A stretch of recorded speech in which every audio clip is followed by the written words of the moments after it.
Buenos días, buenas tardes y buenas noches a todos aquellos que conectáis con la Brújula Biológica, este canal de YouTube que va siguiendo la asignatura de Biología de segundo de bachillerato. Hoy dedicaremos este capítulo a los ácidos nucleicos, la memoria de la vida. Y para abrir boca os pongo un par de fotografías de la marisma de Chiclana en el Parque Natural Bahía de Cádiz, especialmente la primera de ellas, que representa a una figurilla fenicia, a un dios fenicio Melcar, y que tiene otros equivalentes por el término municipal. Iremos viendo cada una de ellas en sucesivos vídeos. Sin más espera, comenzamos. Como siempre, tenemos el cuadro donde aparecen los saberes básicos, así como los resultados del aprendizaje y la concreción de estos. En principio para la prueba de acceso a la universidad y también para segundo de bachillerato. Como siempre, veis la diferencia que hay entre cómo se expresa uno y cómo se expresa otro en cuanto a lo que hay que saber. En bachillerato sencillamente nos dicen reconocimiento de los ácidos nucleicos, diferenciación de tipos, características químicas, estructura y función biológica, y en la prueba de acceso a la universidad tenéis 5 ítems que después se van dividiendo a su vez en subítems, ¿no? Donde se puede comprobar fácilmente qué es exactamente lo que hay que estudiar y de qué van a preguntar en el examen. Comencemos con una definición aproximada de qué son los ácidos nucleicos para después ir desarrollándola mucho más precisamente a lo largo del vídeo. Son macromoléculas, es decir, son moléculas enormes, muy grandes, y como todas las que hemos estudiado hasta ahora, en especial las proteínas, pues están hechas de unas unidades que en este caso se llaman nucleótidos. Si en las proteínas se llamaban aminoácidos y en los glúcidos se llamaban monosacáridos, en los ácidos nucleicos las unidades constituyentes de los ácidos nucleicos son los nucleótidos. ¿Cuál es la función de estas moléculas? Bueno, pues ahí tenéis 3 funciones en mayúscula y en negrita que son la clave de su existencia. En primer lugar, almacenan información genética. En segundo lugar, la transmiten a generaciones posteriores y también la expresan. Es decir, tienen información, ya veremos cómo una molécula puede tener información y cómo esa información pasa de unas generaciones a otras y después cómo eso se puede expresar en algo. Normalmente, pues los ácidos nucleicos se van a expresar en forma de proteínas, que son su producto estrella. Vamos a distinguir 2 tipos de ácidos nucleicos que estudiaremos por separado. En primer lugar, el ADN, el ácido desoxirribonucleico, y en segundo lugar, el ARN, el ácido ribonucleico.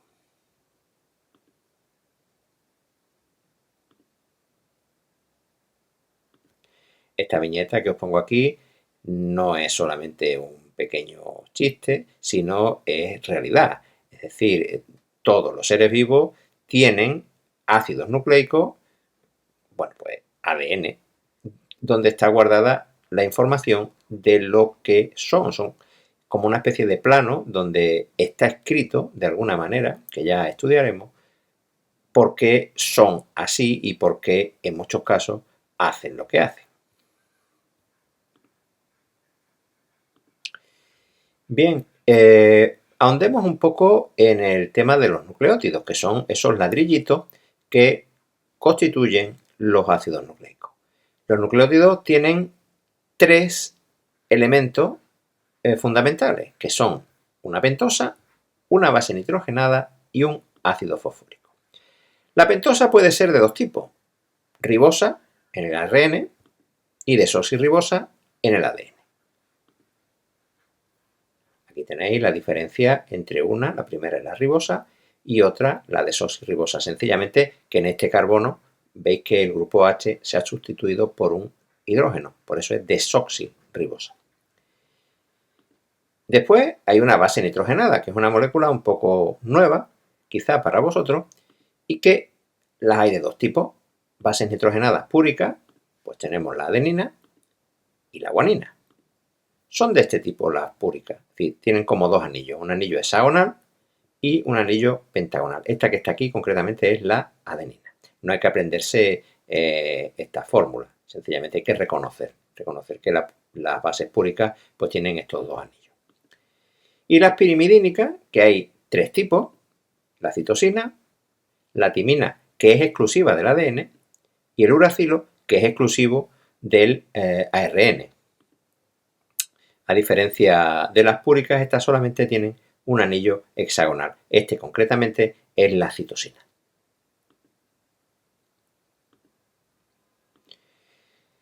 Bueno, ¿cómo se forma el nucleótido? ¿Cómo se unen estos tres elementos, ¿no? Pues vamos a ver que primero se unirán la molécula de pentosa con la base nitrogenada para formar un nucleósido y después se añadirá el ácido fosfórico para obtener el nucleótido.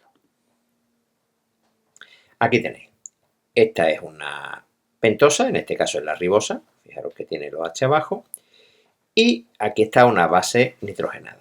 Se unen por el carbono 9 de la base nitrogenada, en este caso que es púrica, o por el carbono 1, que es el de la pirimidínica, y con el 1' de la pentosa. Se le llama prima para diferenciar los números de la base, que son números sin más, 1, 2, 3, 4, de los de la pentosa, que se le llama con esa prima, ¿no? 1', 2', 3', 4' y 5'.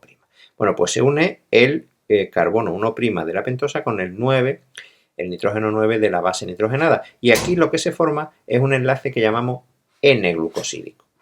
Y se desprende una molécula de agua. Aquí tenéis la base nitrogenada, aquí tenéis la pentosa, y esto es el nucleósido. Ahora, cuando le añadamos el ácido fosfórico, que se va a unir uno de sus grupos OH con el OH del carbono 5', pues tendremos el nucleótido. Este enlace que se va a formar aquí entre un ácido y un alcohol es un enlace éster. Ácido más alcohol, éster más agua. Recordarlo siempre. Se nos forma aquí. Aquí tenéis ya como este enlace es un enlace éster, mientras que este es un enlace N-glucosídico. Los tres juntos formarán un nucleótido.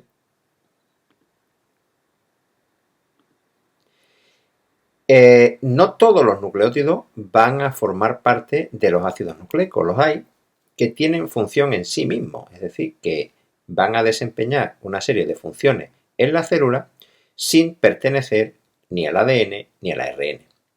Me estoy refiriendo en concreto a una función energética que desempeñan el ATP y el ADP, que vamos a ver un poquito más desarrollada a continuación, una función de mensajeros químicos que desarrolla, por ejemplo, el AMP cíclico, que interviene dentro de la célula después de que las hormonas han intervenido en la membrana de la célula diana, y como coenzima también, esto lo veremos en el metabolismo celular, pues por ejemplo, como transportadores de electrones, el NAD, el NADP, el FAD, el FMN, o como transportadores de grupos acetilo, el coenzima A.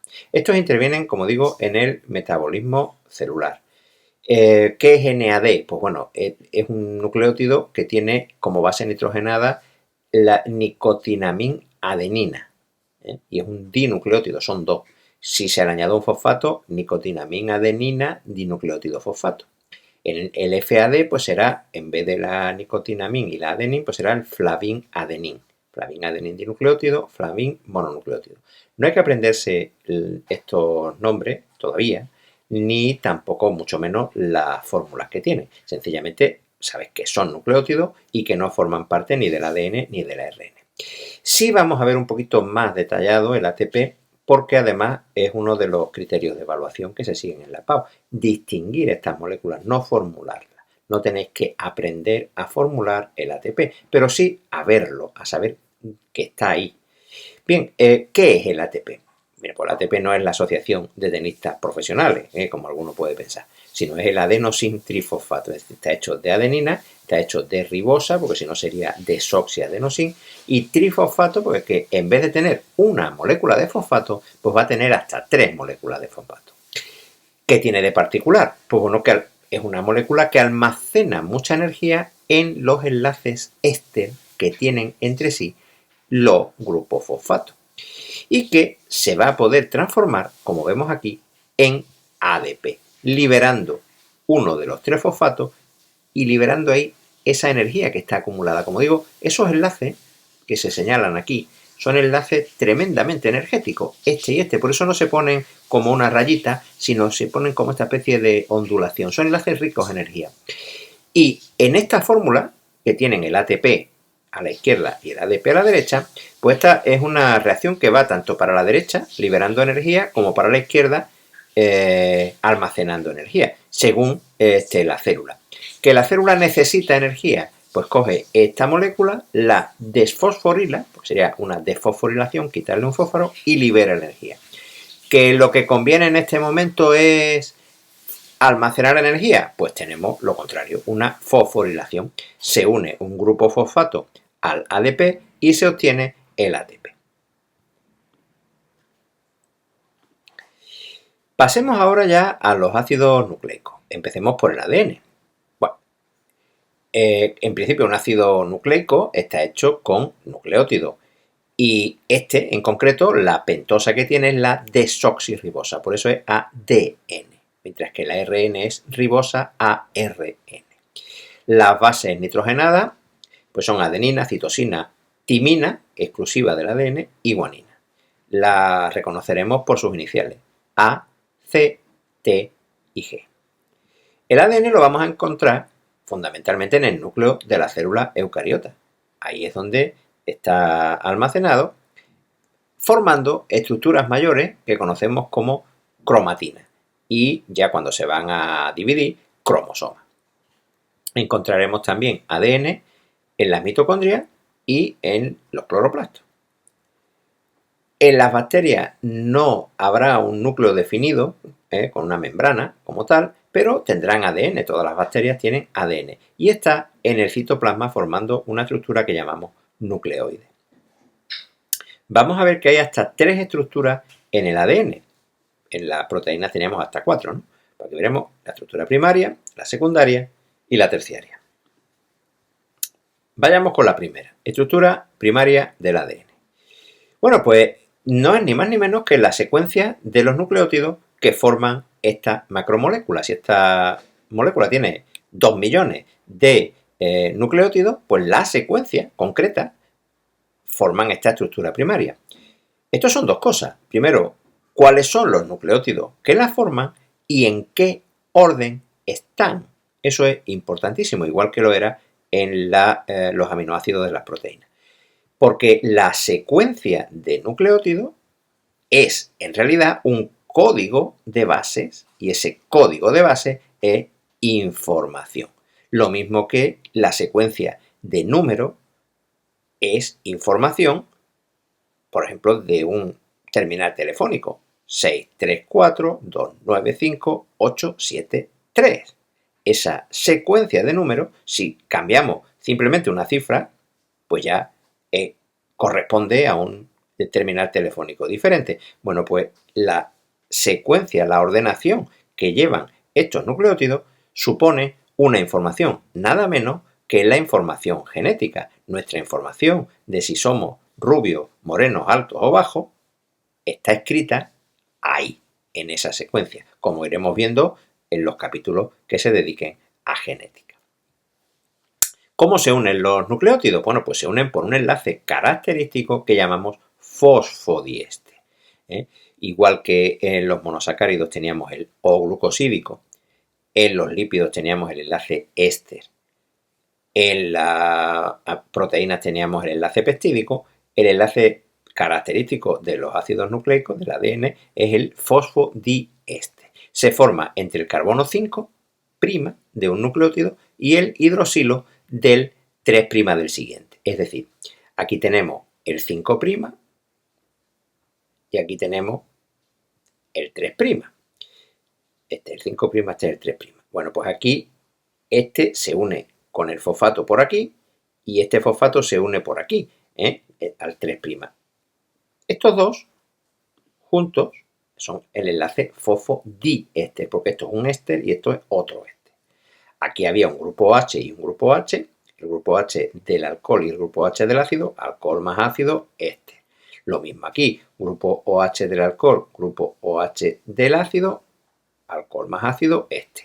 Y la unión de estos dos con el fosfato es el enlace fosfodiéster. Aquí lo tenéis un poquito más claro. Tenéis el grupo fosfato, este grupo sería este o este o este.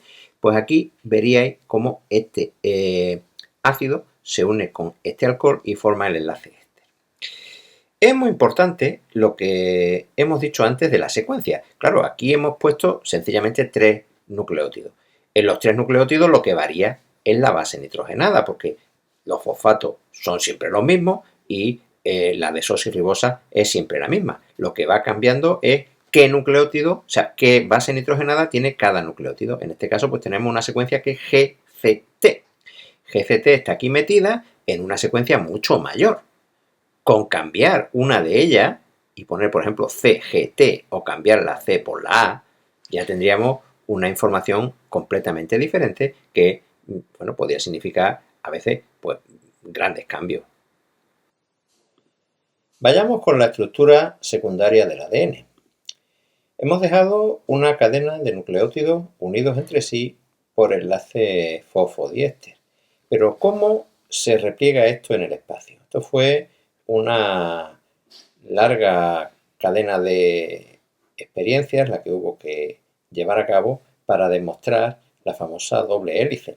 En ella intervinieron varios científicos, pero claro, se llevaron el premio Nobel solamente 2, Watson y Crick, en 1953. Pero la intervención de Wilkins, Chargaff y sobre todo de Rosalind Franklin con su foto 51 fueron decisivas para poder conocer hoy exactamente cómo es la molécula que alberga nuestra información genética. Vaya por ello un homenaje a esta labor desarrollada durante décadas para establecerlo. Bien, lo primero es saber que el ADN forma una doble cadena que se enrolla en hélice, como si fuera una escalera de caracol. En esa escalera, los pasamanos serían el esqueleto de fosfato y pentosa, en este caso desoxirribosa, y los peldaños serían las bases nitrogenadas. Bien, pues eso tiene una anchura aproximadamente de unos 2 nanómetros, esa escalera de caracol. Y tiene desde un punto hasta su punto equivalente, es decir, una vuelta completa, hay una distancia de 3,4 nanómetros. Y en ellos caben justamente 10 nucleótidos. Lo que quiere decir que entre cada nucleótido hay un espacio de 0,34 nanómetros. Estas bases nitrogenadas están dispuestas hacia el interior, como hemos dicho, y no de cualquier manera, sino de una forma complementaria. La citosina con la guanina y viceversa, la guanina con la citosina y la adenina con la timina o la timina con la adenina.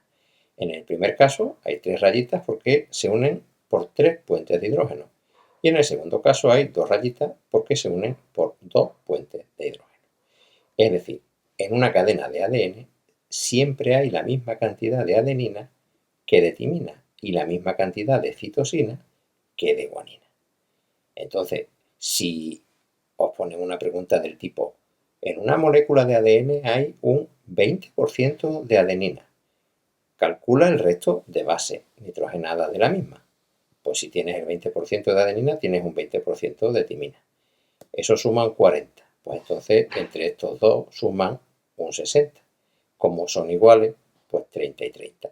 30 citosina, 30 guanina, 20 adenina, 20 timina. Esto no se puede hacer en el ARN, porque en el ARN solo hay una cadena. Esto es exclusivo del ADN. Bien. Estas dos cadenas hemos dicho que son complementarias, pero también hay que decir que es dextrógira, es decir, tiene una orientación hacia la derecha.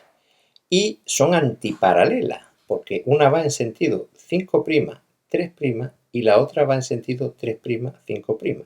Es decir, es como dos filas de personas puestas una enfrente de la otra, pero una fila mirando hacia acá y la otra fila mirando hacia allá. Eso significa que son antiparalelas. Y después hay otro nombre que es plectonémico, que es un nombre un poquito raro, que quiere decir que está enrollada de una manera que para separarla no es posible si no se desenrolla primero. Esta es otra de las propiedades que tiene la molécula de ADN. Este modelo que acabamos de explicar responde a la forma normal del ADN, a lo que llamamos la forma B, pero se han descubierto otros modelos de ADN en variantes como la forma A, donde la molécula es dextrógira, pero es más ancha, 2,3 nanómetros, o la forma Z, que es levógira y es más estrecha, con 1,8 nanómetros. En realidad, lo que encontramos en cualquier célula cuando el ADN se diluye es la forma B, pero no está de más saber que esto puede tener variantes. En lo que respecta a las clases de ADN y a la estructura terciaria de esta molécula, debemos decir varias cosas. La primera es que todos los organismos celulares, tanto procariotas como eucariotas, el ADN es siempre bicatenario, tiene dos cadenas. Solo es monocatenario en algún tipo raro de virus. Hay virus con ADN monocatenario. Pero también los hay bicatenarios, más normales que monocatenarios. Después, en eucariotas el ADN es lineal, pero en procariotas, es decir, en bacterias y mitocondrias y cloroplastos, el ADN es circular, es una molécula circular. Después tenemos, como hemos dicho, la forma A y la forma Z, levógira la segunda, dextrógira la primera, más ancha la primera, más estrecha la segunda. Después hay que saber que el ADN normalmente contiene millones de bases, contiene mucha información, es muy grande y eso hay que guardarlo en algún lugar, por ejemplo en el núcleo, y no cabe de cualquier manera, por lo tanto hay que replegarlo de una forma muy especial. Este repliegue va a requerir de la intervención de unas proteínas especiales que en general van a ser las histonas y en algunos casos, como los espermatozoides, serán las protaminas. Entonces, esta estructura que resulta del repliegue del ADN con la colaboración de las histonas es lo que llamaríamos la estructura terciaria. En realidad es una ultraestructura que pasa por diversos enrollamientos sucesivos, que ya estudiaremos cuando veamos el núcleo celular, por los nucleosomas, el collar de perlas, la fibra de 300 nanómetros, el solenoide, los supersolenoides, hasta llegar a constituir los cromosomas, que tienen 700 nanómetros de anchura. Fijaros lo que significa pasar de una molécula que tiene 2 nanómetros a una estructura como el cromosoma que tiene 700. Eso no se puede hacer de cualquier forma para que quepa. Es como si queremos hacer una maleta y que nos entre ahí toda la ropa. Si no lo ordenamos de una forma muy precisa, pues no podrá caber todo. El ARN. Bien, pues la estructura del ARN hay que saber que el azúcar, la pentosa, es ribosa y las bases nitrogenadas, adenina, citosina, guanina y uracilo, en vez de timina. Exclusivo del ARN, el uracilo. Se unen los nucleótidos de la misma manera que el ADN por enlace fosfodiéster entre el carbono 5' que lleva el grupo OH y el fosfato, y después entre el fosfato y el OH del otro nucleótido, de la misma manera, por enlace fosfodiéster. Después, el ARN es monocatenario, salvo en algún tipo de virus que es bicatenario, pero es raro también en este caso. Puede ocurrir que a veces en los ARN que vamos a explicar ahora haya zonas que dé la impresión de que son doble cadena, pero en realidad es la misma cadena, que se ha replegado y ha encontrado bases en ese repliegue que son complementarias, es decir, la citosina con la guanina o la adenina con el uracilo, en este caso. Entonces, bueno, pues ahí se forman lo que llamamos horquillas, donde hay una zona de complementariedad de base. En el ARN, eso es una horquilla, donde hay una zona que no se da esa complementariedad, pues podemos tener, como veremos en el ARN transferente, un bucle. También puede ocurrir que en algún tipo de ARN, como por ejemplo el ARN transferente, pues tenga algún tipo de base nitrogenada rara, como la pseudouridina, la metilguanosina, incluso hasta un 10% de las bases de esta molécula pueden ser así, de ese tipo, especiales. Y el ARN en eucariotas y en procariotas se forma siempre a partir del ADN, es un producto del ADN, y el proceso por el cual se forma ARN a partir de ADN, pues lo llamamos transcripción, que es uno de los dos procesos para la síntesis de proteínas. Cuando se sintetizan las proteínas en una célula, pues hay dos pasos. El primero es la formación del ARN a partir de ADN, la transcripción, y después la formación de la cadena polipeptídica en los ribosomas, que se llama traducción. En cuanto a tipos de ARN, pues el primero que encontramos, no el más abundante, pero sí, en fin, el quizá más conocido es el ARN mensajero. Se llama así ARN mensajero porque realmente es una parte del ADN que va a salir del núcleo hacia el citoplasma como una orden para formar una proteína determinada. Cuando hay que formar proteína, pues se selecciona el gen concreto, de ese gen se va a sacar un ARN mensajero y ese va a ir a los ribosomas a ejecutar esa orden y formar las proteínas. Entonces es un mensaje del ADN. Es como si queremos trabajar en un instituto, pongamos por caso, y necesitamos los planos. Queremos trabajar en una clase. Bueno, pues si necesitamos los planos, no vamos a usar todos los planos para trabajar en una clase determinada, sino que nos fijaremos en la parte de los planos que corresponden a esa clase y trabajaremos con ella. Ese es el ARN mensajero. Para cada proteína hará falta un gen, hará falta un ARN mensajero determinado. Como hemos dicho, la formación del ARN mensajero a partir del ADN se hace por el proceso de transcripción. Puede ser monocistrónico o policistrónico. En el caso de las bacterias va a ser policistrónico, es decir, un mismo ARN mensajero va a poder tener información para varias proteínas distintas. En el caso de los organismos eucariotas, nosotros, por ejemplo, pues el ARN mensajero solo tiene información para una proteína concreta. Bien, la duración de las moléculas de ARN mensajero es corta, es limitada, es de minutos. Dentro del citoplasma se están construyendo cuando hacen falta y se dejan de construir cuando no hacen falta, pero las que se han construido son destruidas por la ribonucleasa. Entonces, bien, hay que saber esto porque es un proceso que se va a dar continuamente, pero cuando haga falta cada uno de los tipos de proteínas que necesitamos, porque son muchas. En cuanto al montante que suponen los ARN mensajeros en el total de ARN, pues solo son un 5%. ¿Dónde está el resto? Pues la mayoría la vamos a tener en forma de ARN transferente o de ARN ribosómico. El ARN ribosómico, que lo tenemos más abajo, vamos a verlo aquí, es el mayoritario, va a tener aproximadamente un 80% del total, porque van a formar los ribosomas. Estas moléculas de ARN ribosómico van a derivarse del ARN nucleolar, que es una parte del núcleo celular. El ARN nucleolar se va a dividir en diversos tipos de ARN ribosómicos y los ARN ribosómicos se combinarán con proteínas para dar lugar a los ribosomas. Después tenemos, aparte del ARN transferente que vamos a tratar ahora un poco más en detalle, pues tenemos tipos de ARN especiales, por ejemplo las ribocimas, que son un ARN con función enzimática. Dijimos que los enzimas eran sobre todo proteínas en un 99 y pico por ciento. Bueno, pues aquí está el 1% de enzimas que no son proteínicos, sino que son de ARN. Se llaman ribocimas.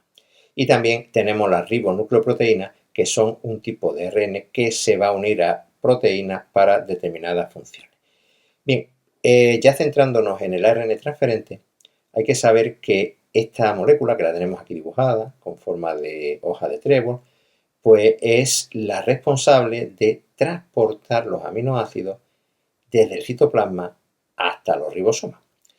Entonces, bueno, pues esto es una cadena, que tiene algunas partes, como estos brazos, que son horquillas.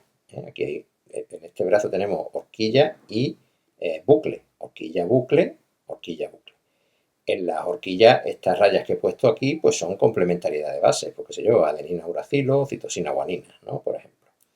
Vemos que tiene distintos brazos. Tiene un brazo D, aquí a la izquierda, que es el lugar por donde se va a meter el enzima que se llama aminoacil ARNT sintetasa, que va a hacer posible que el aminoácido se meta aquí. O sea, porque estas moléculas de ARN en principio están libres en el citoplasma. Entonces, para que se una el aminoácido en el extremo 3' de la molécula, necesita una enzima. ¿Por dónde se engancha el ARN transferente en la enzima? Pues por el brazo D. Después, el brazo T es el lugar por el que el ARN transferente se engancha al ribosoma, que eso lo estudiaremos en detalle cuando hablemos de genética. Claro, las proteínas se sintetizan en los ribosomas y tienen que ir hasta allí los aminoácidos que forman las proteínas. Para que lleguen los aminoácidos correctamente, se tiene que situar dentro del ribosoma el ARN transferente y lo hace por este brazo. Por último, hay una parte muy importante del ARN transferente que son estas 3 bases. Aquí he puesto como 3 lugares, ¿no? Puede ser, por ejemplo, AUG o CCA. Este es el anticodón. Y esto es una clave que va a hacer posible que aquí vaya un aminoácido determinado. Es decir, dependiendo de las 3 bases que hay aquí, el aminoácido será uno o será otro. Esto lo veremos en detalle también en genética y estudiaremos entonces lo que se llama el código genético, lo que traduce los tripletes de base, no del anticodón, sino del codón del ARN mensajero, que ya veremos que se pone aquí enfrente, entre el codón del ARN mensajero y el aminoácido del que se trate. Por ejemplo, un codón AUG significará un aminoácido llamado metionina y un anticodón complementario a AUG pues será UAC. Correcto, UAC, el complementario de AUG. Este tipo de ARN tiene además un 10% de bases raras, como hemos dicho. Y aunque tiene forma de hoja de trébol en el plano, cuando lo vemos en el espacio tiene una forma todavía más rara de algo parecido a una L. Y bien, con esto hemos llegado al final de este capítulo dedicado a los ácidos nucleicos. Espero que os haya gustado y sobre todo espero que os sirva para estudiar este bloque A que hoy terminamos. Ya el próximo nos dedicaremos a otro bloque diferente de los 6 que constituyen la biología de segundo de bachillerato.